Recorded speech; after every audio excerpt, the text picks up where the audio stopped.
Rebel Canners teaching all kinds of food preservation, especially the old ways. We all can use a little bit more of the old ways these days.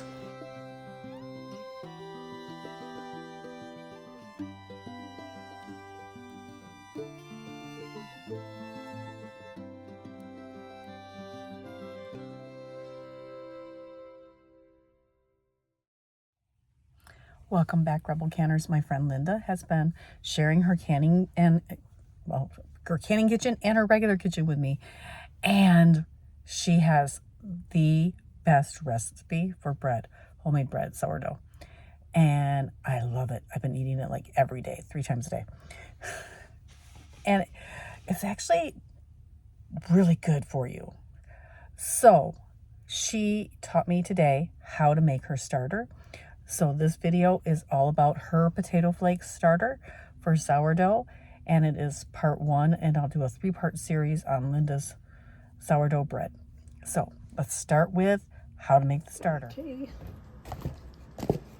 Potato flakes. How many mashed potato flakes?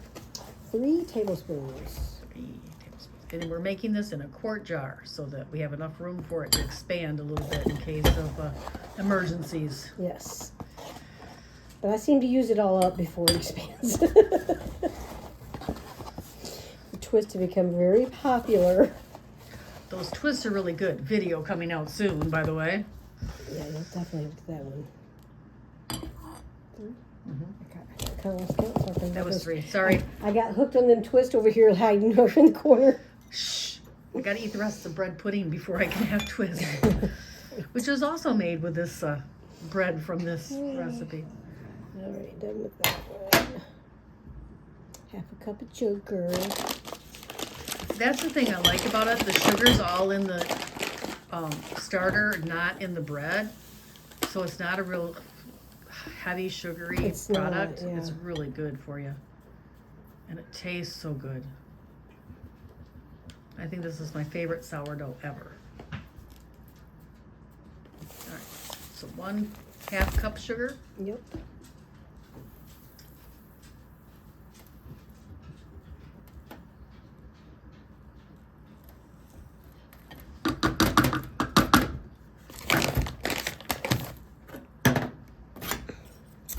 And then 2 1/4 teaspoon of active dry yeast for 1 packet. Yeast for 1 packet, they say. So it's 2 1/4. And you keep your yeast in the freezer? In the freezer. Teaspoon now. I don't have a teaspoon. Found it.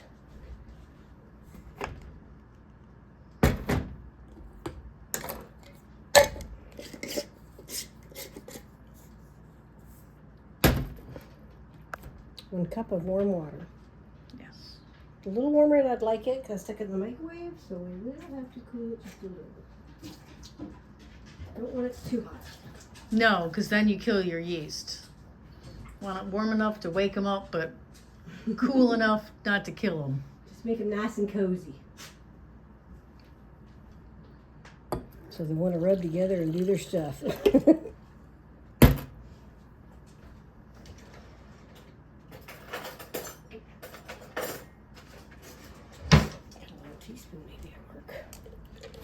And never use metal to stir it. It can kill the yeast. You didn't know that? No, I used my fork before. Yeah, well, I mean, not every time, but some metals.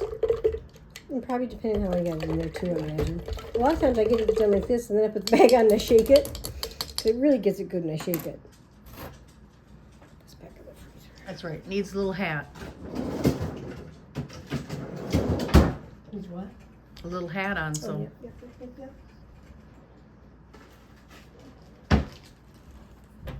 I just do a plastic baggie so that I can have it tight to shake it, but then I can also loosen it and let a little air in as it needs it. Okay. That's about everything in there. I keep wanting to look for more stuff to go in it. I don't know why. It's funny. All right. And then we just let it set for 5 days, and we either use it or feed it. Sometimes I can't wait that long. Sometimes you can't wait that long. Then you have to use it and feed it. All right. Yeah, 3 to 5 days. That is the potato flake yeast recipe.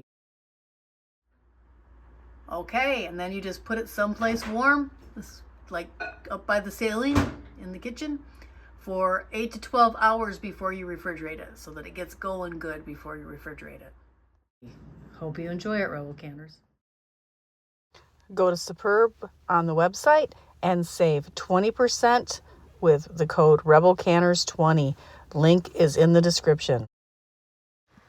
Like, subscribe, and ring the notification bell.